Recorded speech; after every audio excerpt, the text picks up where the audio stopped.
Welcome back to our channel. ఈరోజు 8th class Telugu text బుక్లోని ముఖ్యమైన ప్రశ్నలు తెలుసుకోబోతున్నాము. మొదటి పాఠం త్యాగనిరతి. త్యాగనిరతి అనే పాఠం యొక్క రచయిత ఎవరు? నన్నయ్య. త్యాగనిరతి అనే పాఠం యొక్క ఏ ప్రక్రియకి చెందినది? ఇతిహాసం. త్యాగనిరతి అనగా అర్థం ఏమిటి? త్యాగం చేయటం. క్రింది వాటిలో చెట్టు అనే పదానికి సరిపోయే పద్యాన్ని గుర్తించండి. తరువు. కపోతములు అను పదం యొక్క సరిపోయే అర్థాన్ని క్రింది వాటిలో గుర్తించండి. పావురాలు. ఇంద్రజ్ఞులు పదంలో దాగి ఉన్న సంధిని గుర్తించండి. సవర్ణ దీర్ఘ సంధి. ఇడుములు అనే పదంతో సమానార్థక పదాన్ని గుర్తించండి. కష్టాలు. ఇతిహాసం అనే ప్రక్రియలో ఇతిహాసం అనే పదం యొక్క అర్థాన్ని క్రింది వాటిలో గుర్తించండి. ఇది ఇట్లా జరిగింది. ఇతిహాసం ప్రక్రియలలో క్రింది అంశంలో ఏ అంశానికి అధిక ప్రాధాన్యత ఇస్తాము? కథ. తెలుగులో గల ఇతిహాసాలు సంఖ్యను గుర్తించండి. 2. మహాభారతం, రామాయణం.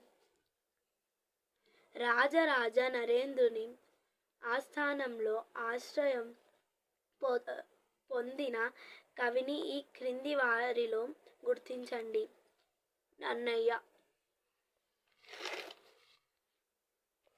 వ్యాసుడు మహాభారతాన్ని సంస్కృతిలో రాయగా దానిని తెలుగులోకి అనువదించింది ఎవరు? నన్నయ్య. నన్నయ్య గారు తెలుగులోకి అనువదించిన మహాభారత పర్వాలలో చివరి పద్యం ఏమిటి? శారద రాత్రులు. Next question. మహాభారతంలో గల మొత్తం పర్వాల సంఖ్య ఎంత? 18. క్రింది వారిలో ఎవరి యొక్క బిరుదు వాగమాశాసనుడు? ఎవరి బిరుదు? నన్నయ్య బిరుదు.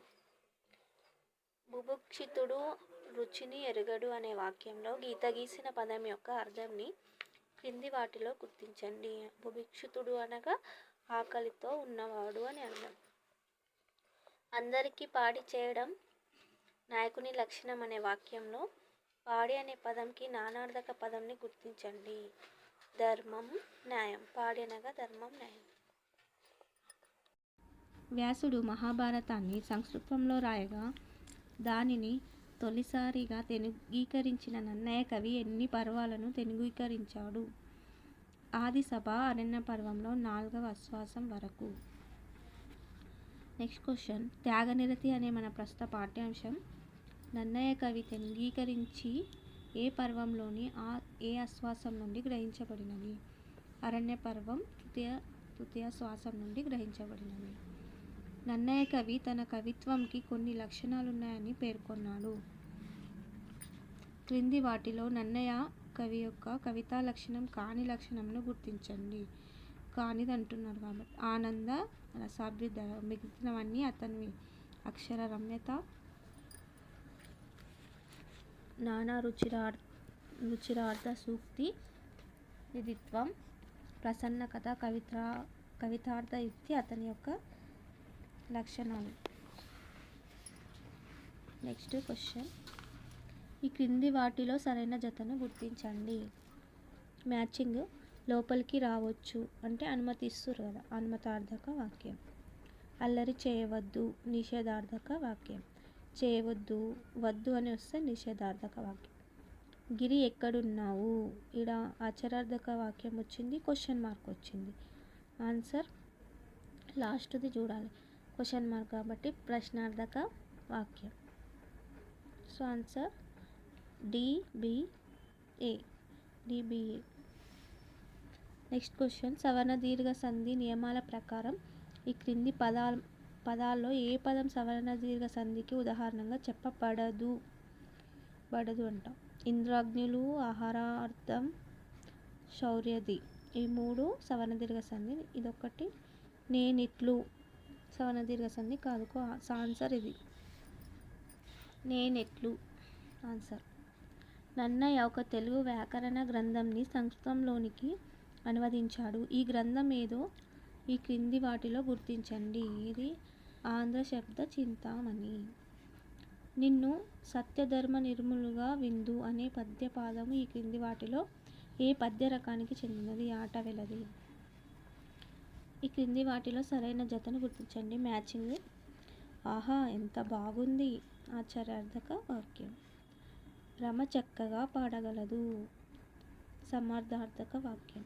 సమర్థిస్తూ చెప్తున్నారు కాబట్టి సమర్థార్థక వాక్యం. దయచేసి చూడండి, ఇక్కడ రిక్వెస్ట్ చేస్తారు. రిక్వెస్ట్ అంటే ప్రార్థనార్థక వాక్యం. 1 2 3 answer correct. 1 2 3 first one correct. రెండవ పాఠం సముద్ర ప్రయాణం. సముద్ర ప్రయాణం అనే పాఠం యొక్క రచయిత ఎవరు? ముద్దురామకృష్ణయ్య. సముద్ర ప్రయాణం అనే పాఠ్యం ఇతివృత్తం ఏమిటి? యాత్ర స్వభావం. సముద్ర ప్రయాణం అనే పాఠం ఏ ప్రక్రియకు చెందింది? యాత్ర చరిత్ర. విద్యాభ్యాసం సంధి పదాలను విడదీసి రాయండి. విద్య ప్లస్ అభ్యాసం. అత్తు అనగా అర్థం ఏమిటి? హుస్వమైన ఆ. ఉత్కృష్టం అనగా అర్థం ఏమిటి?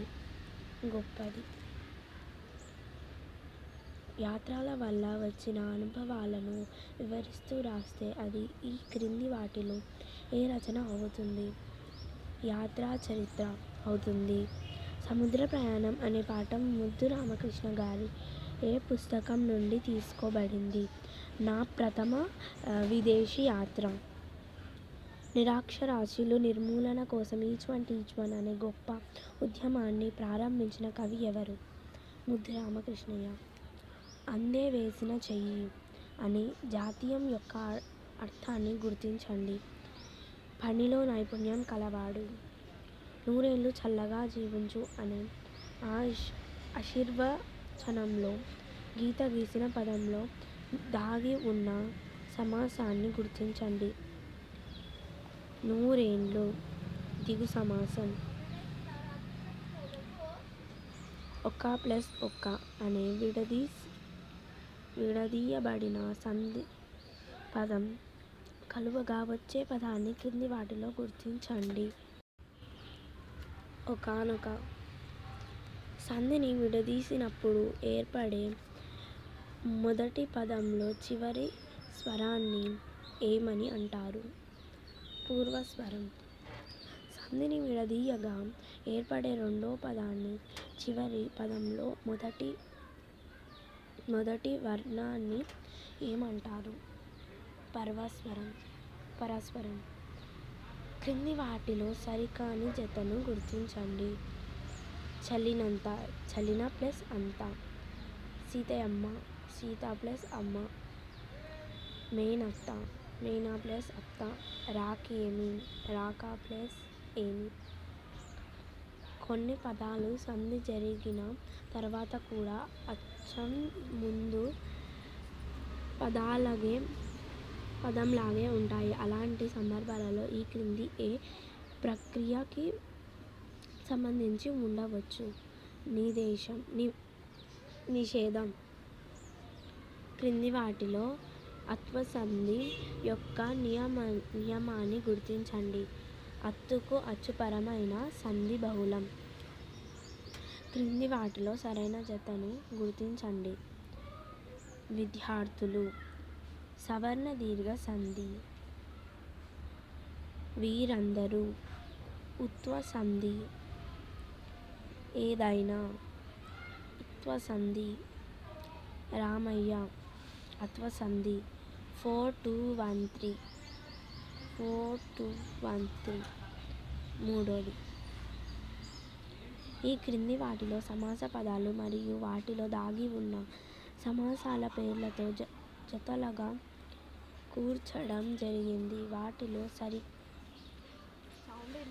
సరికాని జతను గుర్తించండి. కృష్ణార్జులు దిగు సమాసం. 1000 తలలు దిగు సమాసం. 7 రాజులు దిగు సమాసం. కృష్ణ అర్జునులు దిగు సమాసం. అది దిగు సమాసం కాదు, ద్వంద్వ సమాసం అవుతుంది. అన్నదమ్ముళ్ళు ద్వంద్వ సమాసం. ఇదొక్కటి తప్పు.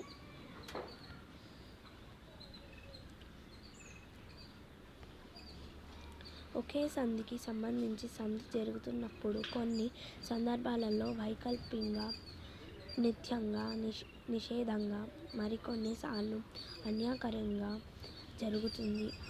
ఇలా జరగడాన్ని ఏమంటారు? బహుళమని అంటారు. క్రింది వాటిలో సరైన జతను గుర్తించండి. రామయ్య, నిత్యం, ఒకానొక, అన్యాకర్యం, మేనత్త, వైకల్పం,